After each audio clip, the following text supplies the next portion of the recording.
यह किस्सा दो गरीब किसानों का है जो अपने परिवारों के साथ रहते थे और अपनी छोटी छोटी जमीनों पर दिन रात मेहनत कर खेती किया करते थे ताकि अपने और अपने परिवार का पेट भर सके। तो एक दिन वो दोनों किसानों की एक साथ मौत हो जाती है। जब मरने के बाद वो दोनों ऊपर जाते हैं तो ऊपर वाला उनसे कहता है, बताओ तुम्हारी पिछली जिंदगी में क्या कमी रह गई थी ताकि तुम्हारी जिंदगी में मैं उसे पूरा कर सकूं। अब यह सुनकर पहला किसान आगे बढ़ा और बोला, ए ईश्वर, आपने मुझे बहुत ही दुख भरी जिंदगी दी थी। मेरे पास कुछ भी नहीं था।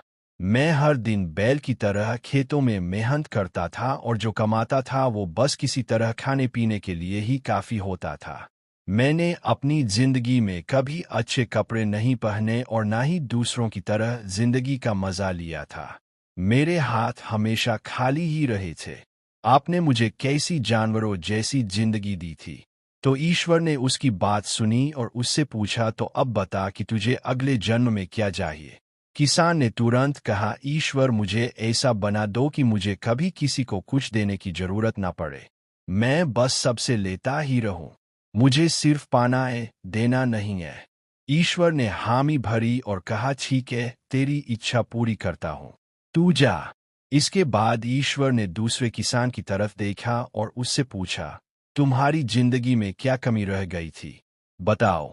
दूसरे किसान ने हाथ जोड़कर कहा, ईश्वर, आपने मुझे सब कुछ दिया था और मैं इसके लिए आपका शुक्र अदा करता हूँ।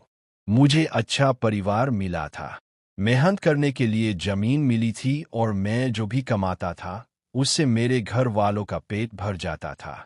आपकी हर चीज के लिए मैं शुक्रगुजार हूँ। लेकिन एक बात हमेशा मेरे दिल में चुभती रही।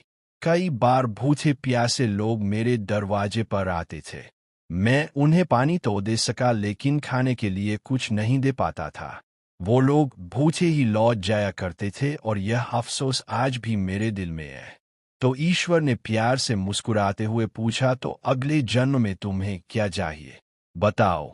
तो उस किसान ने कहा, ईश्वर, मुझे इतना काबिल बनाइए कि मेरे दरवाजे से कोई भी भूखा या प्यासा इंसान वापस ना जा सके। मैं सबको दे सकूं, सबकी मदद कर सकूं। ईश्वर ने हामी भरी और कहा, ठीक है, तेरी इच्छा पूरी करता हूं, अब जा। अब अगले जन्म में दोनों किसान उसी गांव में दोबारा जन्मे और साथ ही बड़े हुए। लेकिन उनकी किस्मत एक दूसरे से बिल्कुल अलग थी। पहला किसान, जिसने सिर्फ पाने की इच्छा जताई थी कि मुझे सिर्फ मिले, मैं किसी को कुछ ना दूं, वो बना उस गांव का सबसे बड़ा भिखारी और अब सच में उसे किसी को कुछ देने की जरूरत नहीं थी बल्कि हर किसी से ले रहा था। दूसरा किसान, जिसने कहा था कि मैं सिर्फ दूसरों को दे सकूं, वो बना उस गांव का सबसे अमीर आदमी और उसके घर आने वाला कोई भी इंसान खाली हाथ नहीं लौटता था। वह सबकी मदद करता, गरीबों को खाना खिलाता और जरूरतमंदों का सहारा बनता था। तो इस कहानी से हमें यह सीख मिलती है कि जिंदगी में हर चीज के दो पहलू हैं, एक पॉजिटिव और एक नेगेटिव। यह हम पर निर्भर करता है कि हम किस तरफ देखते हैं। पहले किसान ने अपनी परेशानियों और कमियों पर ध्यान दिया, जबकि दूसरे ने अपने पास जो कुछ भी था उसकी कदर की और उसे दूसरों के साथ बांटने की इच्छा रखी।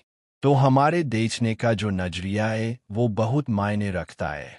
अगर आपके ऊपर बड़ी प्रॉब्लम भी आ गई लेकिन आप पॉजिटिव तरीके से उसे देख रहे हो तो आप उस प्रॉब्लम को आसानी से सॉल्व करके आगे बढ़ जाओगे।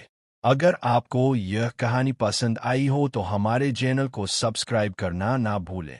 मिलते हैं अगली बार एक नई कहानी के साथ।